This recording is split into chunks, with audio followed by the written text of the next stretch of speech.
Olá, pessoal. Bom, então, nós estamos aqui para mais um vídeo da nossa oficina de arte-terapia. Então,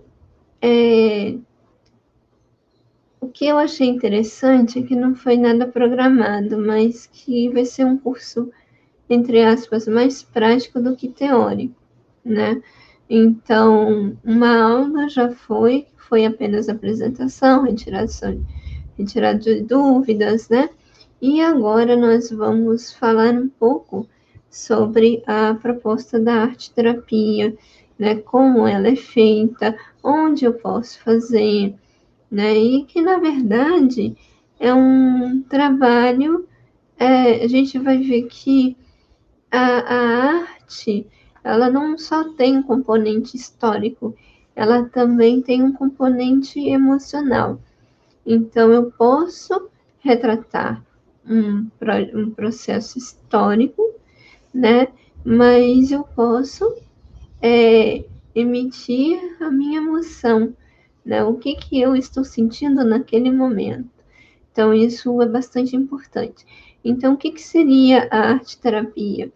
Seria retirar aquele componente emocional para eu poder trabalhar a pessoa, né? E nós vamos falar sobre isso. Então, lembrando, né, que a aula, ela não é só apenas, cada aula gira em torno de 1 hora de duração. Mas isso não quer dizer que eu possa ter uma aula de 1 hora e 30, não chega a isso, não chega a isso. Mais 1 hora e 10, 1 hora e 15, outras aulas podem ter 45 minutos.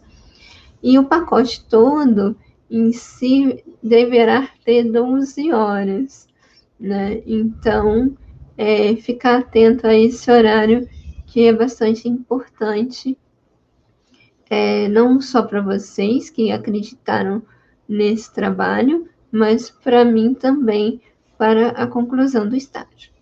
Então, o que eu vou falar para vocês, tá? Nós vamos aqui, eu vou, eu vou passar para vocês um trabalho bastante interessante, que foi uma apresentação de uma. Eu fiz alguns slides para que a gente pudesse ter a noção, né, mais ou menos do que a gente vai apresentar para vocês, tá? Então, esse é o trabalho. Então, o tema é arte-terapia. Para quê? O que é? Para que serve e como usar? Então, o que é, né, seria o sentido filosófico da coisa, né? Eu vou entender o que é a arte-terapia. Então, para que serve a arte-terapia? Seria o ponto de vista prático da coisa. E como usar é a vivência. Então, assim, porque muitas das vezes a gente acha que a gente aprende as coisas sem valor nenhum para o nosso dia a dia. Então, nós vamos perceber que isso serve também para a gente. Então, por exemplo, a gente pensa que álbum de pintar é só para criança, mas hoje existe álbum para pintar, nem que seja as mandalas, né? Então, tudo aquilo que me coloca em contato comigo mesmo, né? Me faz relaxar, é uma arte terapia, né? Então, a gente vai ver que é tudo aquilo que vai expressar uma emoção nossa. E nós vamos, depois, na aula seguinte, nós vamos trabalhar um pouco essas emoções, né? Quem são elas? Qual é a sua importância? Então, assim, não é um bicho de 7 cabeças. Eu gosto muito de trabalhar com esse tema, porque eu acho que por detrás de uma ação tem uma emoção, e às vezes uma emoção muito, assim, faz a pessoa ficar frágil, vamos dizer assim, porque a emoção, muitas das vezes a gente vai perceber que ela que são as principais causas das doenças. Então, a gente precisa entender que o homem, ele é um ser comunicativo. Então, ele se expressa não só pelas palavras, mas também pelo corpo, né? Pelos gestos, então, pelo corpo no sentido de retrair ou de se soltar, pela expressão que essa retração, ela expressa uma sensação mais, vamos dizer assim, mais rabugenta, outra mais leve, né, mais sutil. Então, assim, e quando a gente percebe esses movimentos corpóreos, a gente consegue trabalhar processo emocional. Então, e os outros seres, né, as plantas, os animais, eles também se comunicam, mas de outra forma. E por que essa comunicação existe? Para garantir o processo evolutivo, porque a gente vai trocar informações. Então, não basta, né? Antes até mesmo, você vê que a primeira expressão do homem é o desenho. E a gente vai ver também, né, no caso, numa outra fase desse trabalho, que primeira forma, né, que a criança tem, a primeira forma gráfica que a criança tem de se expressar é também pelo desenho, pelos rabiscos, né? Então, e esses rabiscos, quando eles bem estruturados, vão se tornar nas palavras escritas, né? Da mesma forma que uma criança, quando ela está com a estrutura locomotor firme e segura, é aí que ela começa a falar.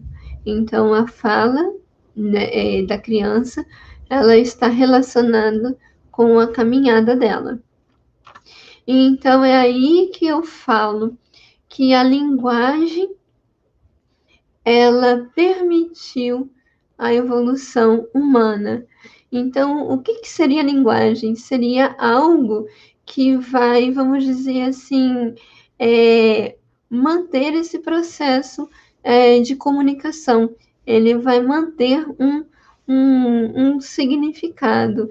E aí a gente vai para a língua, que a língua tem a gramática. Então, por exemplo, a mímica, ela não é considerada linguagem, porque ela não é uma estrutura não existe uma estrutura de significado, ele tem um significado próprio da pessoa, mas a linguagem, ela já tem um significado. E o Jung, ele estudou esses significados que seriam os arquétipos, né, que são os significados globais. E interessante o seguinte, que eu vi de uma pessoa que ela ensina Libras para os bebês, e os bebês ensinam, conseguem se comunicar em Libras. Então, por que ela a justificativa dela?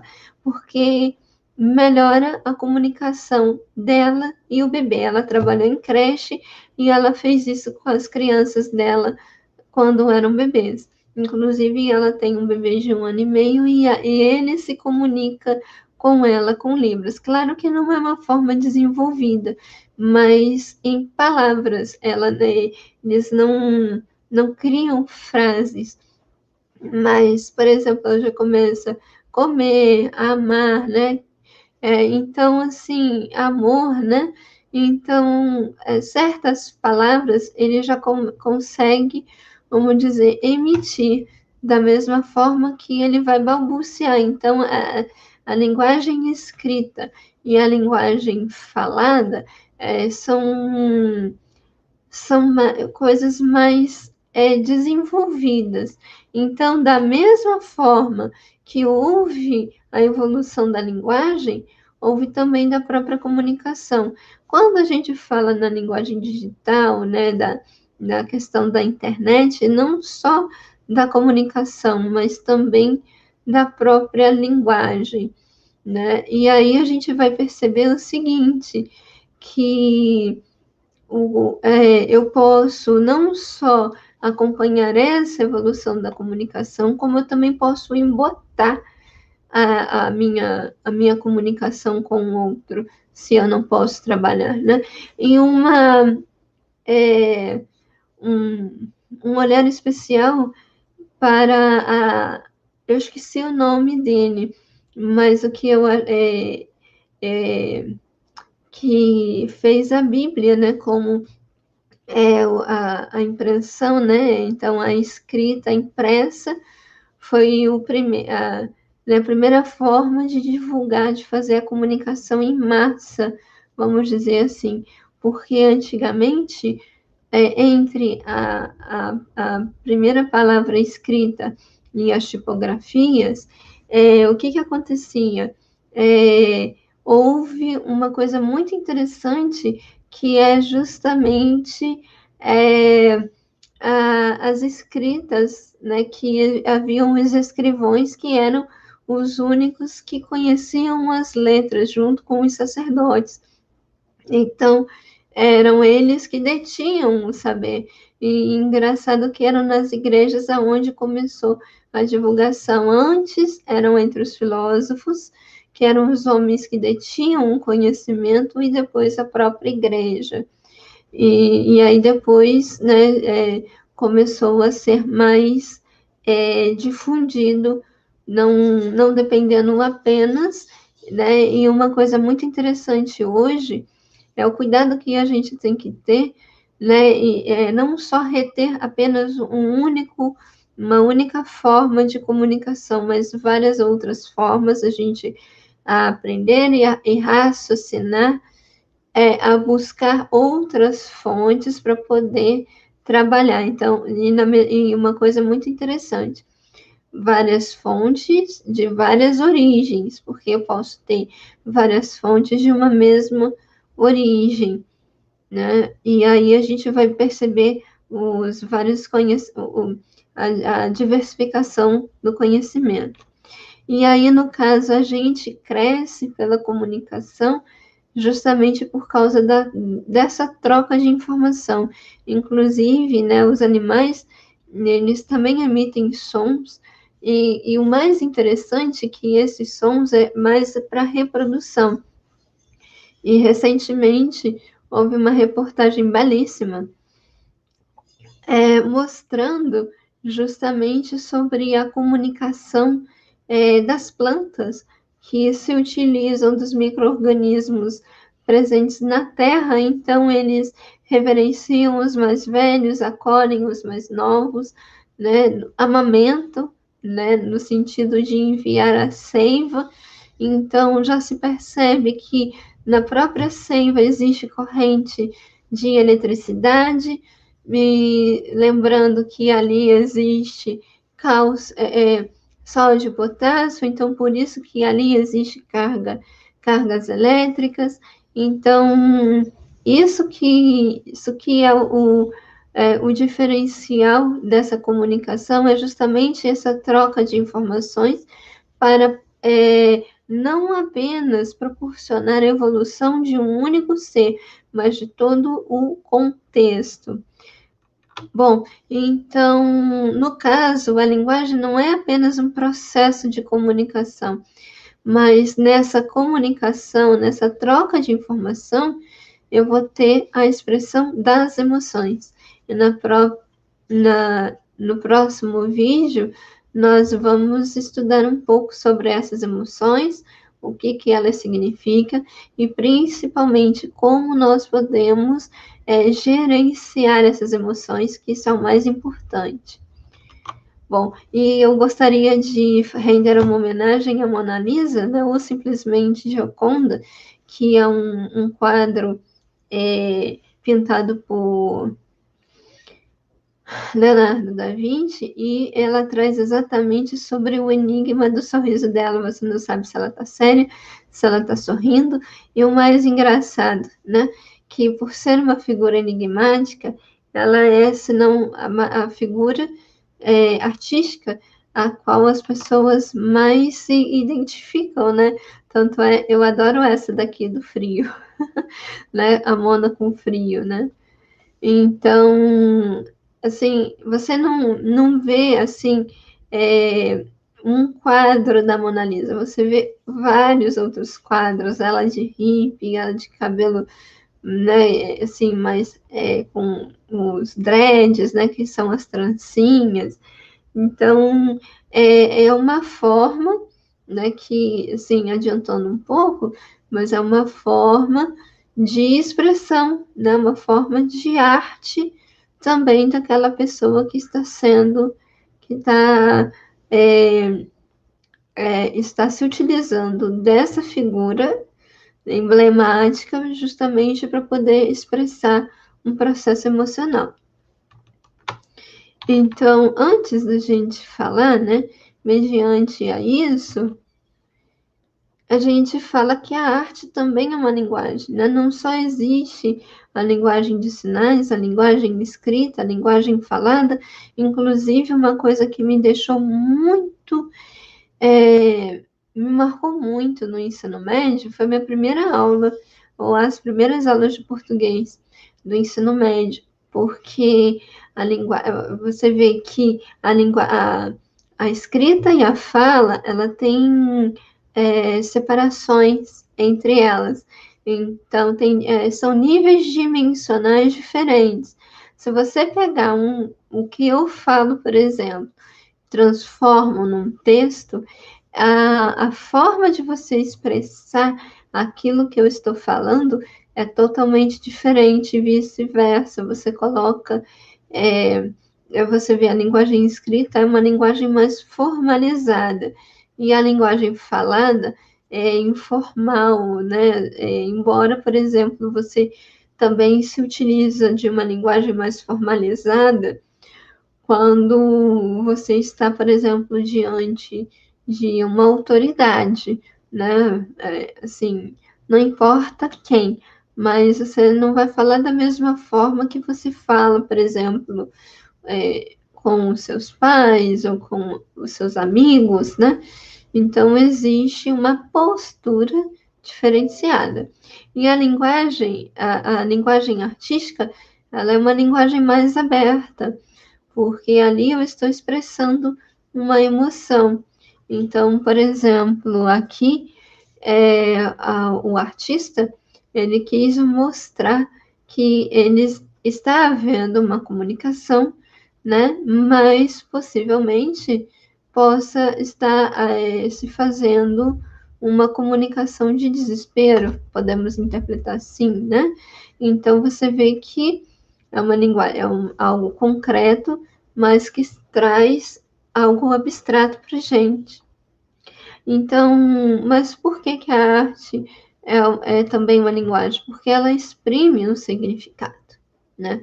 O significado é uma representação daquilo que eu estou apresentando. E esse significado, né, ele gera um significante, que é uma palavra, é uma representação gráfica daquilo que eu estou querendo apresentar. Então, por exemplo, isso aqui é uma bicicleta. Então, ela só existe porque eu dei a ela um significado, eu dei a ela uma utilidade, né? Então, as palavras, elas, no caso, ela é mediante aquele significado que eu dei aquela coisa. Então, Tem até um livro chamado Marcelo Marmelo Martelo, que ele pergunta por que mesa é mesa, né? Por que cadeira é cadeira. Então, e ele criou o seu próprio dicionário, né? Sua linguagem própria, e às vezes o pai, não entendendo, né, brigava com ele, mas depois, ao entender a necessidade dele, o que, que eles fizeram? Eles entenderam, mas não deixavam de falar as palavras certas, mas com o filho, ele entrava no mundo do filho. E é isso que a gente precisa entender, mas ao mesmo tempo, né, você precisa também, aos poucos, mostrar para a criança, né, que mesa é mesa, cadeira é cadeira, e hoje, para eu aprender, né, a origem do significado, ou melhor, do significante, eu tenho o que a gente chama de etiologia da palavra, né, da onde que ela surgiu, né? Então, por exemplo, eu descobri que Pamela é todo mel, porque Pam é todo, e mela, né, é mel. Então, é todo doce, todo mel. Então, assim, tudo existe um significado, uma história, uma origem. E quando a gente vê isso, a gente entende isso, a gente cria a nossa identidade. Bom, né? Então, aqui, eu achei muito interessante essa figura.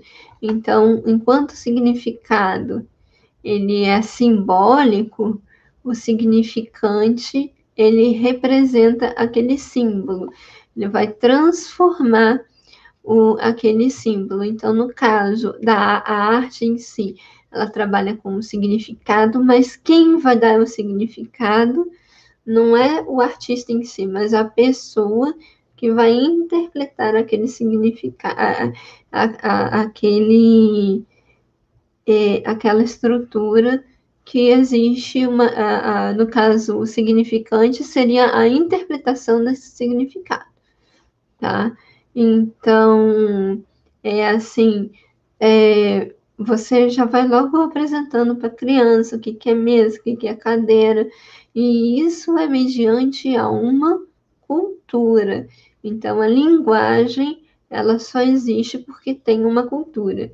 Lembrando, a linguagem brasileira de sinais é diferente da linguagem americana. Por quê? Porque lá a cultura é diferente. Então, a linguagem, ela é diferente. E a língua também é diferente, tá?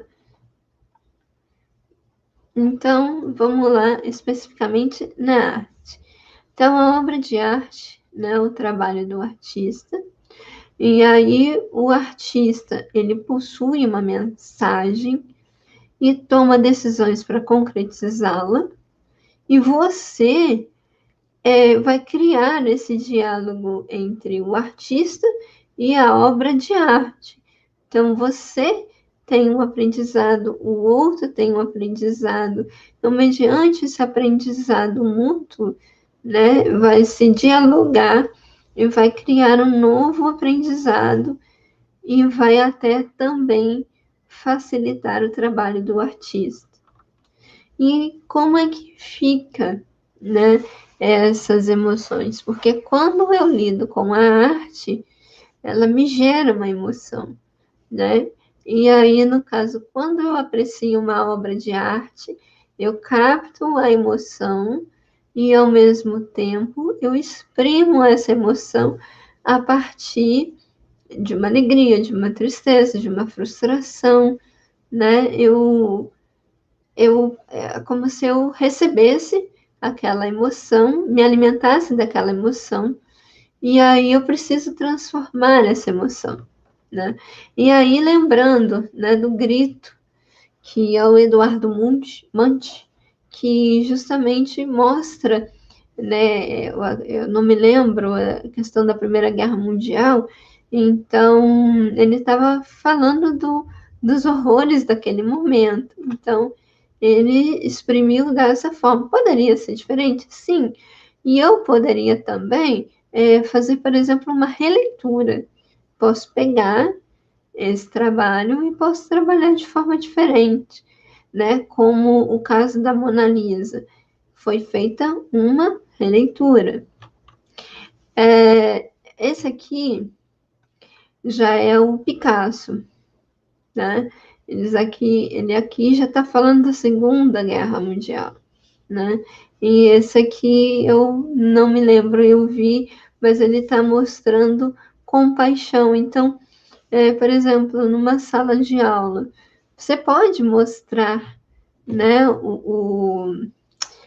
Você pode mostrar obras de artes e pedir para a criança analisar a expressão facial, o que está acontecendo, porque a partir do reconhecimento do outro, a criança vai reconhecer também a sua emoção. Eu falo assim, nossa, mas eu fiquei assim quando o meu cachorro morreu, né? Ou quando a minha mãe brigou comigo.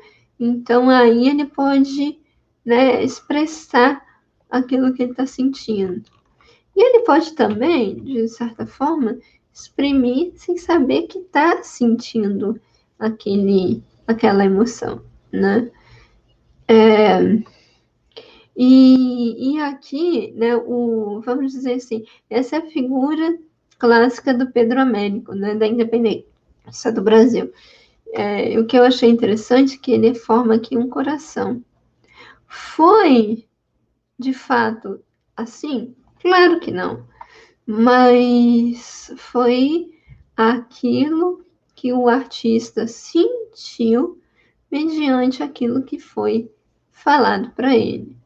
Existe interesse? Também, mas no caso, por mais que você queira passar a informação para uma pessoa, ela não vai ser a cópia fiel daquilo que realmente você quer, né? E no caso, o que ele vai passar é uma interpretação, e essa interpretação também passa pelos fatores emocionais da pessoa. E aí a gente chega na arte terapia, que é justamente isso, a expressão das emoções, para que elas sejam trabalhadas, né? E aí, no caso, a gente vê a arte como um processo de autoconhecimento. Então, em tudo aquilo que a gente faz, a gente tem uma questão de autoconhecimento e que a gente pode ser trabalhado, né? Que não apenas sentir, mas entender o porquê que nós estamos sentindo, em qual ocasião a gente está sentindo e como eu posso trabalhar essa situação. Então os elementos artísticos são a plástica, né, como a gente viu, né, a pintura, seja a pintura de um quadro, ou a pintura de um pano de prato, ou a pintura de no caso, uma figura sonora através das músicas, a emissão de um ritmo, de um som, né? A criação de uma música, inclusive, é muito importante que a criança tenha a memória musical, tenha a memória visual, porque ela facilita a relação dela no dia a dia. Inclusive, os ritmos é importante, por exemplo, na fase da alfabetização, porque assim ela vai ouvir o som da letra e ela vai conseguir escrever aquele, né? Então, a literatura, né? O uso de histórias, de lendas, de contos, né? A questão que pode ser levada para simplesmente uma recitação, né? Você recitar, fazer um sarau, recitar um poema, escrever um poema, né? Então, muitos se utilizam da música e da poesia para poder liberar aquilo que está sufocando. a arte e a dança. Eu posso unir os 5? Pode, né? E é interessante, né, a gente unir cada um deles e no caso, você vai trabalhar essas emoções, né, principalmente reconhecê-las. E ao reconhecê-las, e você tendo uma proposta de trabalho, você vai trabalhando ela, né? Então, por exemplo, você pode cantar e aí você chora, libera aquela emoção, e aí ao mesmo tempo você vai, vamos dizer assim, entremeando com outras músicas mais alegres, inclusive eu assisti a uma apresentação de uma musicista, ela falando que, assim, a depender do nosso, da nossa, de como nós estamos, eu posso ouvir uma música um pouco mais agitada, a outro dia um pouco mais leve, fazendo esse contrabalanço, né? Essa coisa mais tranquila, às vezes, né? Porque se você usa uma música mais tranquila, às vezes você pode ficar mais atormentada, então você vai trabalhando e às vezes sim, você precisa dessa música mais calma, até mesmo para te acalmar, para você trabalhar, então depende muito das circunstâncias. E assim, é importantíssimo a pessoa aprender a se ouvir. E a arte-terapia é esse processo, né? E o ponto primordial da arte-terapia é a ausência de técnicas. É simplesmente preocupada com as emoções. Não dizendo que, por exemplo, Pedro Américo, quando pintou a, a o quadro da independência do Brasil, ele se utilizou de emoções, né? Porque se ele não tivesse sido utilizado, ele não pintaria aquele quadro de uma forma tão precisa quanto ele fez. Mas nesse momento, o que é mais importante não é se está bonito, se está feio, mas é como a pessoa consegue lidar com as emoções conflitantes. E aí,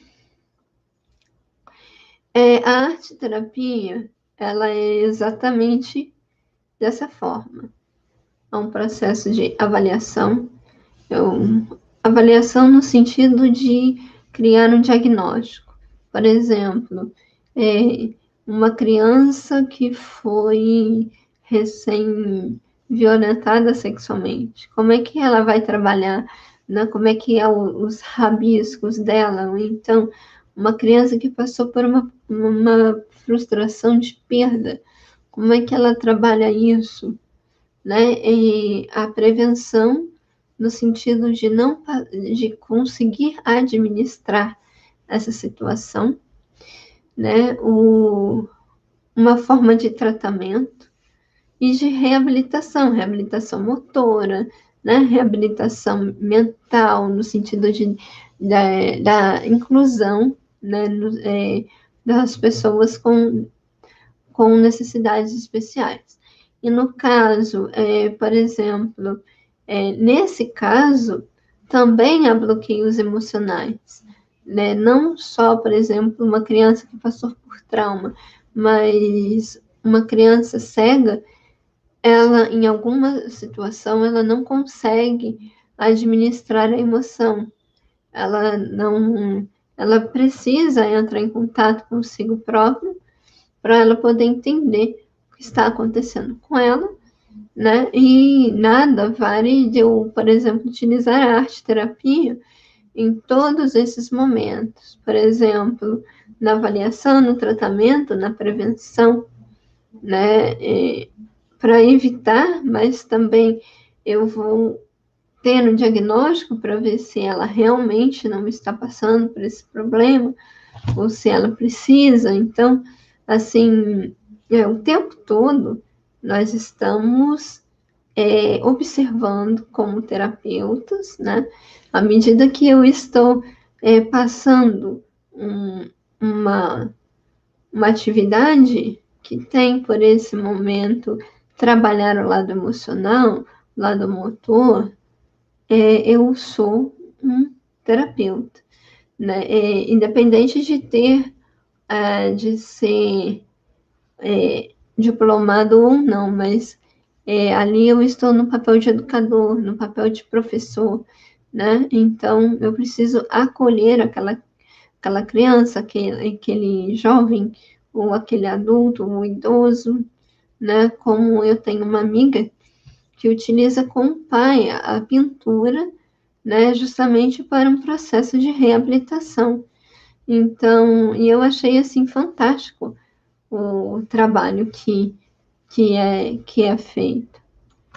Então, Jung, como eu já falei, ele foi realmente importante no papel de verificar essa questão dos arquétipos, né, que são os símbolos que estão por detrás da ação, dos objetos, de tudo aquilo que circunda o homem. Inclusive, ele coloca aqui a árvore do conhecimento, né, e a árvore do bem e do mal. Né? A árvore do conhecimento, desculpa, que é essa da serpente, e a árvore da vida. Então, segundo a Bíblia, tinha duas árvores, né, no meio do jardim do Éden, em que a Eva comeu o fruto do conhecimento, né, levando para o mergulho consigo próprio. E foi essa interpretação que o Jung, que foi discípulo de Freud, justamente para o processo do inconsciente. Então, aqui, quando nós falamos um pouco da serpente, teríamos o símbolo do inconsciente, onde estão as paixões, os traumas, e aqui seria superconsciente, a essência que nutre e norteia essa pessoa. Então, qual é o objetivo do homem? É justamente fazer a integração desse que tem menos experiências do que esse aqui. E aí, no caso, o Jung se utilizava muito das mandalas, né? Então, você vê que as mandalas aqui, eu vou até passar mais para frente, né? Que eu estava falando das pinturas das mandalas. Eu poderia pintar essa mandala de tudo quanto é jeito, forma, cor. Então, ele vai, aqui, de certa forma, é um aprendizado também das probabilidades, né? Quais são as possíveis formas que eu tenho de pintar, né? Por exemplo, eu poderia estar pintando aqui, né? Onde está o círculo menor, né? Então, eu tenho essa possibilidade de troca, né? E eu poderia fazer essas mandalas de outras formas, poderia fazer com, com linha, né? Pedir para formar, né, o filtro, e vocês já devem ter conhecido, por exemplo, o filtro dos sonhos, né? Que também não deixa de ser uma mandala. Então, assim, e o mantra também, né, que mandala significa roda, né? Eu acredito, desculpa se eu estiver errado, mas no caso, sim, a questão das mandalas, e ele vai trabalhar o quê? A sensação da ordem, né? O caos que se mantém a questão da ordem, né? E se você perceber, são várias estruturas, são vários níveis dimensionais, várias dimensões que se agrupam para formar um contexto harmônico. Eu achei belíssimo essa flor aqui, né? Podemos dizer que aqui são os pólens, né? As estruturas que carregam os pólens, né? Isso é interessantíssimo. Bom, aí é que vem exatamente esse processo. Por que expressar as emoções? não é só promover o autoconhecimento. Eu lembrei de uma coisa muito importante. É para transformá-las, para ressignificá-las. Porque imagine o seguinte, a gente está numa situação de estresse e eu estar sempre vamos dizer assim, me estressando. Primeiro que, dependendo do lugar aonde você se estressa, você pode até, e não só do lugar, mas de como você se estressa, você pode estar comprometendo várias coisas, várias pessoas, né? Então, você está criando, comprometendo-se, né, de uma forma, assim, bastante difícil. E através do autoconhecimento, você vai gerenciar esse processo. E eu trouxe isso, uma coisa muito interessante. Isso aqui é uma prancha, muito utilizado para quem não consegue se expressar. Pode ser com um deficiente físico? Pode. Mas, por exemplo, alguém sofreu derrame, né? Alguém que não consegue expressar, uma pessoa que sofre de afasia por uma questão de saber expressar-se, né? Ou perder a capacidade de expressão. E isso também, e isso que eu falei da linguagem, né, da comunicação como forma de expressar as emoções, eu aprendi com uma entidade que cuida de pessoas com deficiência física e mental, e justamente eles se utilizam muito dessas pranchas. Tem pranchas, pranchas e pranchas. As mais fáceis, das mais complexas, para criança, para adolescente, para adulto. E utilizando essas pranchas, uma pessoa com deficiência física, ela não falava. Hoje ela já não se encontra mais entre a gente, mas ela conseguiu escrever um livro. E o sonho dela era escrever um livro. E muitas dessas pessoas têm sonhos, muitas pessoas gostariam de ter uma vida normal, né? E quanto mais eu trabalho essa pessoa, mais ela tem qualidade de vida. E aí, muitas das vezes, por causa daquilo que a gente viu da evolução dos meios de comunicação, por elas serem muito instantâneas, e a gente trocar as palavras ou diminuir as palavras, né? A gente tem dificuldade de expressar a emoção. E olha só, aqui, né? Embora a evolução da comunicação, temos dificuldade de trabalhar com elas, com essa comunicação. E aí, o programa de hoje é sobre a evolução da linguagem. E temos um especialista em comunicação visual contemporânea. Então, ele está falando do adolescente. Todos os adolescentes são assim? Não. Mas cabe aos pais estimular a sua criança, né? Então, é ruim essa linguagem da internet? Não, mas ela tem que saber ser usada. Da mesma forma, a faca, se eu tenho uma faca, não quer dizer que eu vou matar alguém. Eu posso cortar um pão, posso passar um patê, mas vai depender, ela é somente um instrumento, agora vai depender de como eu uso esse instrumento. Da mesma forma, a linguagem ela é uma ferramenta. Agora, como eu vou utilizar essa linguagem, como eu vou me expressar, para quê? É por isso que é importante a gente ter um objetivo. Eu vou fazer uma obra de arte, mas qual é o objetivo dela? Né? Apenas me expressar, mas eu não posso, por exemplo, trabalhar essa expressão de uma outra forma, né? E aí é justamente isso.